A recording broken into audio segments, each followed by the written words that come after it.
Hello everyone, नमस्कार सभी को। मेरा नाम अंकित वर्मा। आप देख रहे हैं मेरा channel engineering tutor. Lecture series का नाम है 100 tricky questions on strength of material. Lecture number 11 है इस लेक्चर सीरीज़ का, जिसमें हम 51 से लेकर 55 तक क्वेश्चन करेंगे। 51 से 55 क्वेश्चन करेंगे। टोटल 5 क्वेश्चन रहेंगे इस लेक्चर में। तो चलिए बिना टाइम वेस्ट किए हुए जल्दी से शुरू करते हैं। स्टार्ट करते हैं, फर्स्ट क्वेश्चन को देखते हैं। और क्वेश्चन जो रहेगा बहुत शानदार लेवल का रहेगा। जो फर्स्ट क्वेश्चन रहेगा उसको हम डील करते हैं। सबसे पहले हम क्वेश्चन को यहाँ पर लेते हैं और चैनल को सब्सक्राइब कर सकते हैं, बेल आइकन को प्रेस कर सकते हैं, सो दैट सभी नोटिफिकेशन आपको मिलता रहे टाइमली। ओके, सो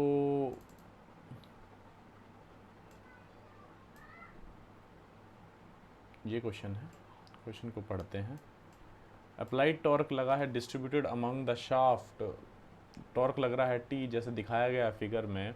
एक और दो शाफ्ट, एक मतलब एक के अंदर एक शाफ्ट है, पैरेलल शाफ्ट्स हैं। पैरेलल शाफ्ट्स के लिए मुझे एक बात पता है, सबसे पहले दिखते सार समझ में आ जाता है। जो दोनों में टॉर्क लग रहा है T1 T2, तो T बराबर T1 प्लस T2, टॉर्क जुड़ जाता है और θ1 बराबर θ2 हो जाता है। पहले दिखते सार बिना कुछ करे हुए ये लिख लो। सेम मटेरियल है, जी की वैल्यू सेम है, लेंथ दोनों की सेम है। सो बहुत आसान क्वेश्चन है। बट पहली शाफ्ट कौन सी है? जिसका आउटर डायमीटर 4D है और जो इनर डायमीटर है वो 3D है। देख सकते हो आप, ये इंपॉर्टेंट है इस क्वेश्चन में, तो हिलेगा नहीं तो। दूसरा पार्ट जो है, अगर आप देखेंगे उसका जो आउटर डायमीटर है 3D है और इनर डायमीटर D है। तो थीटा की value T1L bye J1 into जी बराबर, क्योंकि ये दोनों सेम रहेंगे, टॉर्शन इक्वेशन मैंने लगा दी, L बाई जी कैंसिल हो जाएगा। तो T2 equals to T1 into J2 bye J1 कर लेते हैं। T1 J2 मतलब पाई बाय 32 दोनों का सेम रहने वाला है, J1 और J2 का। बस क्या रहेगा, कैपिटल D की पावर 4 माइनस मतलब आउटर डायमीटर और इनर डायमीटर की पावर 4 रहेगा। होलो शाफ्ट है ना, दोनों ही होलो शाफ्ट दे दिए हैं, तो इसके अंदर 3D की पावर 4 रहेगा और ये D की पावर 4 रहेगा। ये T2 के बराबर रहेगा। सो चार सब D की पावर 4 कैंसिल होने वाली है। 256 में से 81 गए, 175 बाय 80, T1 बराबर T2, तो 35 बाय 16 T1 बराबर T2 और T1 बराबर 16 बाय 35 T2। कौन सा ऑप्शन मैच कर रहा है? ये ऑप्शन मैच कर रहा है, तो आंसर आ गया हमारा। मेन क्या बात है इसमें कि शाफ्ट्स में प्रॉब्लम आ रही थी लोगों को, जिसने मेरे से क्वेश्चन पूछा। तो चलो ठीक है, लेक्चर में एक अच्छा क्वेश्चन हमने लिया। नेक्स्ट क्वेश्चन की तरफ चलते हैं।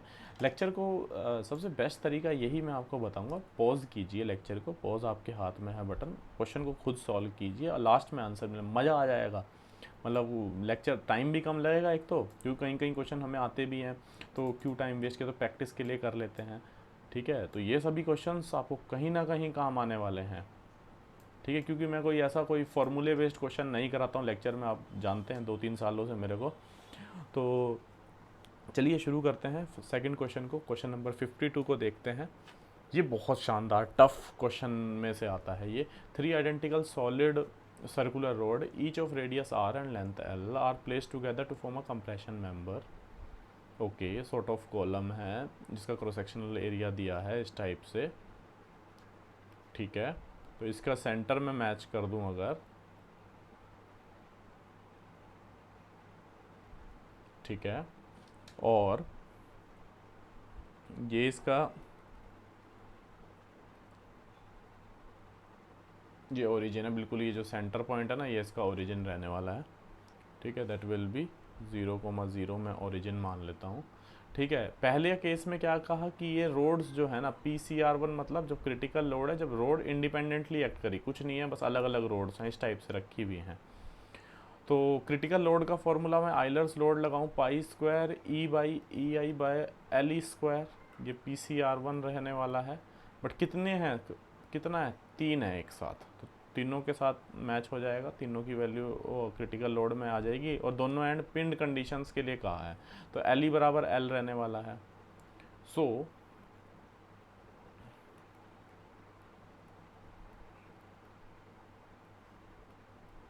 ये इक्वेशन नंबर 1 रही।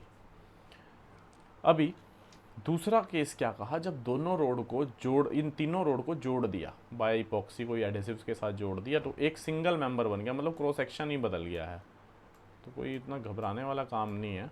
अभी इसको अपन उठा के चक देते हैं इधर, और मैं फिगर बना देता हूँ।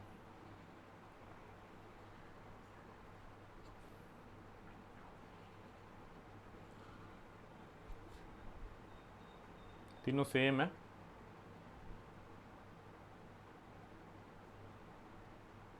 इसके साथ ये मैच कर रहा है, ठीक है। सेंटर सेंटर सेंटर, बिल्कुल ये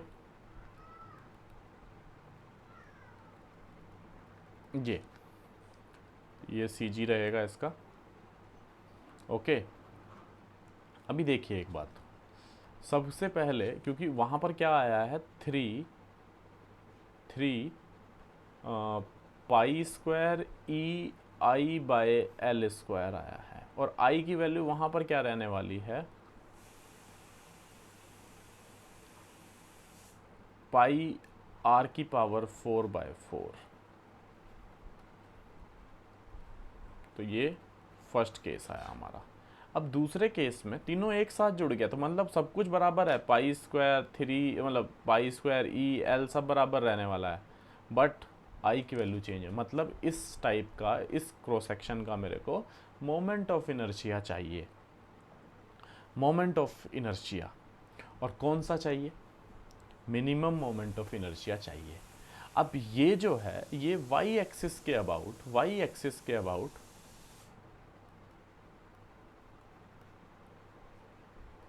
सिमेट्रिकल है। तो इसके लिए बहुत शानदार तरीका है कि आप एक काम कीजिए कि आप एक बॉडी के लिए निकाल लीजिए, क्या रहेगा, मोमेंट ऑफ इनर्शिया ये रहेगा। इसके लिए अगर निकालना हो तो पैरेलल एक्सिस थ्योरम लगाएंगे। इसके अबाउट क्या रहने वाला है, पाई आर की पावर, क्योंकि सबका रेडियस 4 है, plus A into H square, area into H, जो सी जी है इसका वाई कोऑर्डिनेट क्या रहने वाला है, यही रहने वाला है, और ये कितना होता है, आर होता है। सो हाइट क्या रहेगी इसकी, आर स्क्वायर रहेगी। तो ये इस वाले के लिए रहा। इसी तरीके से इस वाले के लिए इसका खुद का कितना होगा, पाई आर की power 4/4 area into H square. इसके लिए भी क्या रहेगा, ये हाइट की वैल्यू आर रहेगी। सो ये दोनों सेम ही चीज़ है। तो ये वाली वैल्यू क्या रहेगी, 5 10/4, हाँ, तो 10/4 पाई आर की पावर 4, इन दोनों को मिला के हुआ, और ये क्या है, प्लस पाई आर की पावर 4/4। तो कितना आ गया, 11/4 पाई आर की पावर 4, ये मोमेंट ऑफ इनर्शिया आ गया। बात समझ में आ गई होगी। ओके, सो इस तरीके से हमने इसमें निकाला, इसकी वैल्यू को निकाला, अबाउट वाई हमने ये लिया मोमेंट ऑफ इनर्शिया इसका, और जो वैल्यू आई है हमारी मोमेंट ऑफ इनर्शिया की, ये वाली आई है, ठीक है। और यही वाली वैल्यू, ये क्या है, मिनिमम मोमेंट ऑफ इनर्शिया है। ओके, तो मैं इसको अब थोड़ा सा जूम आउट करता हूँ, और उसका क्या वैल्यू आई थी, PC/PC हमें निकालना है। सो सब कुछ सेम रहेगा, क्यों, PC मैं यहीं डायरेक्ट निकाल देता हूँ, पाई स्क्वायर ई आई की वैल्यू 11/4 पाई आर की पावर 4 ई आई अपॉन एल स्क्वायर, और PC क्या है, 3/4 पाई स्क्वायर ई, और क्या आएगा, पाई आर की पावर 4/एल स्क्वायर। दोनों को डिवाइड कर दिया। अब देखो सब कुछ खत्म होने वाला है, ये देखो, ये पूरा उड़ गया है, यहाँ से ख़त्म हो जाएगा, ये कट गया, ये कट गया, ये कट गया, एल स्क्वायर कट गया, 4 से 4 कट गया। तो क्या आंसर आ गया, 11/3, 3.67। मेन कंसेप्ट क्या था, मोमेंट ऑफ इनर्शिया निकालना इस सिस्टम का। ठीक है, तो ये इम्पॉर्टेंट पार्ट था इसका। ठीक है, सो बढ़िया क्वेश्चन था। नेक्स्ट की तरफ चलते हैं।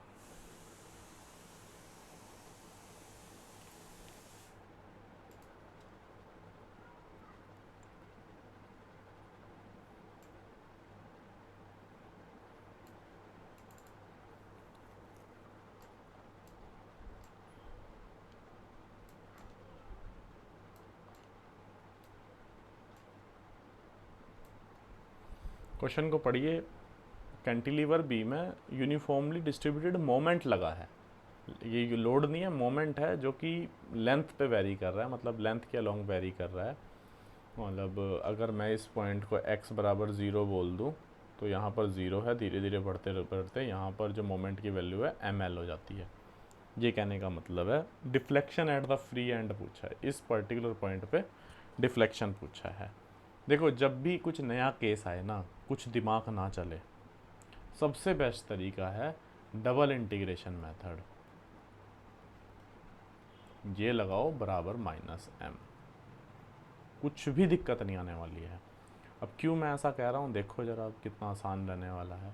ये मैं अगर x मानूँ, इस पर्टिकुलर हिस्से को जो मैंने माना, इसके लिए मोमेंट क्या रहने वाला है, यानी कि mx रहेगा। सो -mx हो गया। तो ei अगर मैं इसका एक बार इंटीग्रेशन कर दूँ तो क्या आएगा, -mx² / 2 + c1। अभी मैं क्या करता हूँ, एंड कंडीशन लगाता हूँ। dy/dx क्या होता है, स्लोप होता है। फ्री एंड की मतलब इस पर्टिकुलर पॉइंट पे, ए पॉइंट पे देखते हैं, ए पॉइंट पे x बराबर l है, बट इस पॉइंट पे स्लोप क्या रहेगा, फिक्स एंड पे 0 रहेगा। सो रख देते हैं यहाँ पर, तो ये 0 हो जाएगा, तो यहाँ से c1 की वैल्यू आ जाएगी ml² / 2। रख देते हैं इस चीज़ को। सो यहाँ से ei dy/dx बराबर -mx² / 2 + c1 की वैल्यू क्या आ गई है, ml²/2। एक बार और इंटीग्रेशन कर देते हैं, y आ जाएगा, क्या आ जाएगा, ये x³ / 3 आ जाएगा, तो ये 6 हो जाएगा, प्लस ml²/2x + c2। अभी फिर से सेम वही बात, x बराबर l पे, x बराबर l पे मतलब फिक्स एंड जो हमने बनाया, वहाँ पर भी डिफ्लेक्शन क्या रहेगा, 0 रहेगा, फिक्स एंड है। तो 0 बराबर -ml3/6, और x की जगह यहाँ l भर दोगे, प्लस ml²/2 + c2 ये आ गया। सो ये वाली वैल्यू यहाँ से c2 की वैल्यू क्या आ जाएगी, ये प्लस का चला जाएगा, ml²/6 - ml²/2, तो 6 एलसीएम ले लिया, ml² -3 ml² यानी कि 2 यानी कि -ml²/3 आ गया c2 की वैल्यू। सो यहाँ रख देंगे हम ये वैल्यू हम, यानी कि ei × y बराबर -mx³ / 6। और ये ना थोड़ा सा पढ़ाने के टाइम ऐसा लगता है, लेकिन है कुछ नहीं। c2 की वैल्यू मैंने रख दी -ml²/3। अभी इसने मेरे से, देखो क्वेश्चन में क्या पूछा है, क्वेश्चन को ध्यान से पकड़ो। क्वेश्चन में इसने डिफ्लेक्शन पूछा है एट फ्री एंड, मतलब x बराबर 0 पे पूछा है। x बराबर 0 पे मतलब, अब ये डिफ्लेक्शन मतलब यहाँ पर इसने पूछा है, मान लेते हैं फ्री एंड पे डिफ्लेक्शन कितना है, डेल्टा है। तो ei ei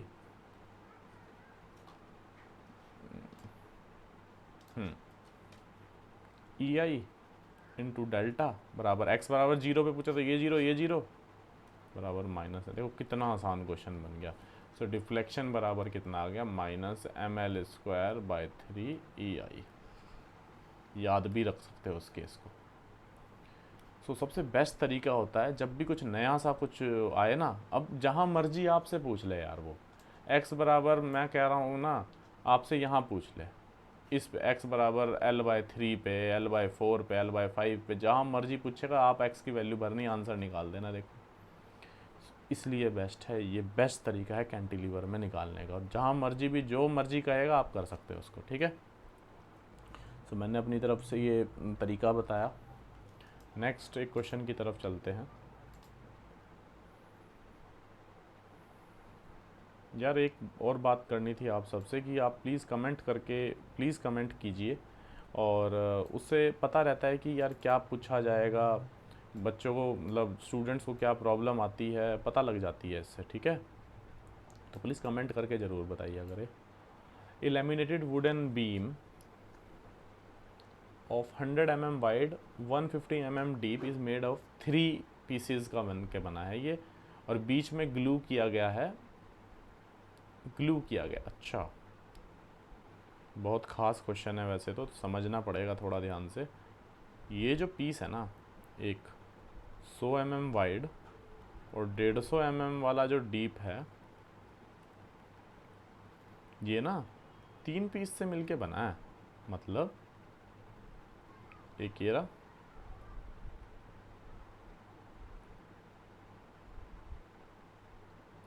एक ये पीस से मिलके बना है। मतलब 100 इंटू 50, मतलब ये 50 का है, ये भी 50 का है, ये भी 50 का है। तो ये जो पर्टिकुलर पॉइंट है, ये जो है ना, यहाँ पर इस पर्टिकुलर पॉइंट पे शियर लग रही है, ऑब्वियसली शियर स्ट्रेस लग रही है, जो कि ग्लूइड जॉइंट पे इसने बोला है 0.40। सो हमें पता है ये जो बॉडी है इसकी सी और इस पर्टिकुलर सी की इम्पोर्टेंस रहती है, जिसको हम बोलते हैं वाई बार, क्योंकि टो का फॉर्मूला हमें पता है FA/y/B। ठीक है, सॉरी ये आई आएगा यहाँ, ठीक है। अभी देखो मैं तो बस आपको यहाँ पर बताऊंगा फॉर्मूला कैसे रखना। वाई बार क्या होता है, जहाँ पर आपसे पूछा है उसका सी और जो मेन सी है वो वैल्यू है। तो ये डिस्टेंस क्या है, ये 25 है, ये 25 है, तो कितना आ गया, 50 आ गया है। एरिया की वैल्यू, अभी जो प्लैंक है उसका एरिया क्या है आप ले सकते हो, ठीक है, पूरा एरिया इसमें। फोर्स, अब इसने पूछा क्या है, क्वेश्चन को ध्यान से अगर हम पढ़ें, इसने क्वेश्चन, सॉरी मेरे को क्वेश्चन पहले पूरा पढ़ना चाहिए था, आई एम सॉरी। तो बीम जो है वो सिंपली सपोर्टेड है over a span of 2 metre, then the safe concentrated load that the beam में carry at it centre in kilonewton. हाँ ऑब्वियसली बात मैं सही ही कर रहा हूँ, ये सिंपल सपोर्टेड बीम में सेंटर पे लोड लग रहा है, डब्लू मान लेते हैं। तो ये जो RA/RB है, तो इसका जो लोड रेजिस्ट करता है वो कितना करता है, ये भी W/2 करता है, ये भी W/2 करता है। सो कोई भी कंडीशन हम इसमें यहाँ पर ले लेते हैं, तो फोर्स की वैल्यू क्या लेंगे यहाँ पर, W/2। B की वैल्यू, विड्थ कितनी है 100, I की वैल्यू क्या लेने वाले हैं 100 इंटू 150 क्यूब बाय 12, ठीक है। एरिया की value 100 into 50,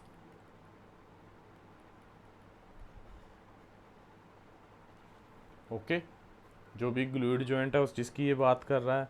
moment of inertia जो लेते हैं वो किस पे, न्यूट्रल एक्सिस के अबाउट लेते हैं हम इसमें, तो वो हमने BD/12 निकाल के रख दिया पहले ही, ओके। तो ये भी हमारा ग्लूइड जॉइंट है, ये भी ग्लूइड जॉइंट है।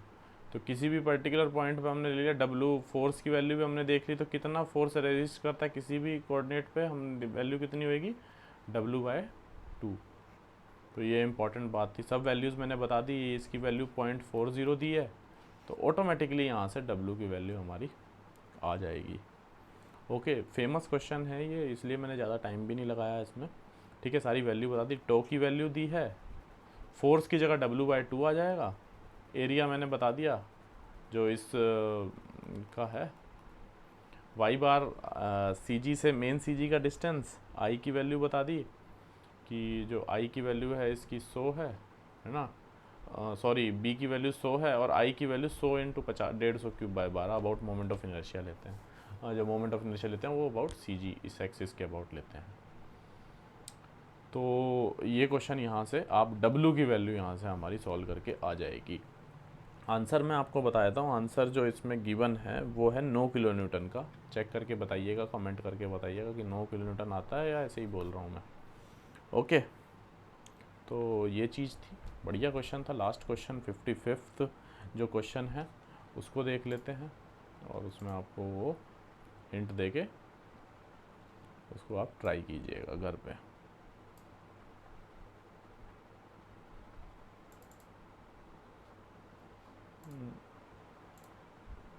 दूसरा क्वेश्चन लेते हैं, ये पहले करा चुका हूँ मैं।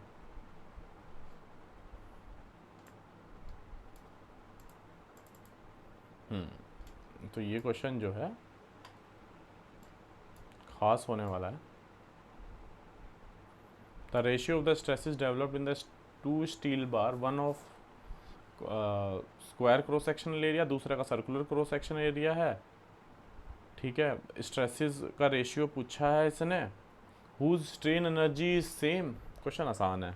स्ट्रेन एनर्जी सेम है दोनों की when axial is loaded of same length and same material, मतलब ई की वैल्यू भी सेम है, ठीक है, और लेंथ भी सेम है। स्ट्रेन एनर्जी मतलब हमें निकालनी दोनों को, मतलब पहला केस में स्क्वायर क्रॉस सेक्शनल एरिया, दूसरा सर्कुलर क्रॉस सेक्शनल एरिया है। तो मैं आपको हिंट दे देता हूँ, स्ट्रेन एनर्जी का फॉर्मूला तो आपको याद ही होगा, sigma square upon 2 into volume. दोनों की स्ट्रेन एनर्जी ए, ये भी ए, ये भी ए, बराबर sigma B square 2 EB into volume of B. दोनों का मटेरियल सेम है तो कटने वाला है, पूरा पूरा कट जाएगा। ठीक है, sigma A upon sigma B की वैल्यू क्या होगी इसका स्क्वायर में, V B by V A. तो इन दोनों का रेशियो क्या आ जाएगा, ये अंडर रूट में आ जाएगा। और वॉल्यूम की, ये वॉल्यूम है तो ये एरिया इंटू लेंथ हो जाएगा, एरिया इंटू लेंथ हो जाएगा, बी बाय ए। लेंथ दोनों की सेम है, यानी कि इसका एरिया पाई बाय 4 इसका कैंसिल हो जाएगा, डी की पावर 4 आ जाएगा, पाई बाय 4 डी की स्क्वायर आ जाएगा। जो सर्कुलर क्रॉस सेक्शनल एरिया दूसरे वाला, और नीचे वाले का क्रॉस सेक्शनल एरिया की साइड कितनी है, 80 इंटू 80 रहेगी स्क्वायर क्रॉस सेक्शन। सो ये अंडर रूट में रहने वाला है। सो बस कैलकुलेशन पार्ट है और कुछ भी नहीं है, क्वेश्चन में कोई दम नहीं था ज़्यादा भी, बट ये है कि एक नंबर में आने लायक है। ऐसे क्वेश्चन भी आते हैं यूपीएससी में आने के, यूपीपीएससी एई में आने के बहुत ज़्यादा चांस है, इसलिए मैंने ये क्वेश्चन लिया। सो टोटल 5 क्वेश्चन हमने इस लेक्चर में किए, और अच्छा लगा लेक्चर मुझे खुद ये, क्योंकि अच्छे क्वेश्चंस, अच्छे लेवल के क्वेश्चंस हमने डील करें। नेक्स्ट लेक्चर में हम इसी टाइप के क्वेश्चंस को करेंगे, अगले 5 क्वेश्चंस इस लेक्चर सीरीज़ के कंप्लीट करेंगे। आप जो मैं इस लेक्चर में के एंड में मतलब कमेंट सेक्शन में अपना जो व्हाट्सएप नंबर है वो भेज दूंगा, उसमें आप क्वेश्चंस भेज सकते हैं जो भी आप स्ट्रेंथ ऑफ मटेरियल के लाना चाहते हैं, जो मुझे लगेगा कि जेन्युइन क्वेश्चन है तो वो मैं लेक्चर सीरीज़ में लूँगा। थैंक यू फिर, ओके बाय।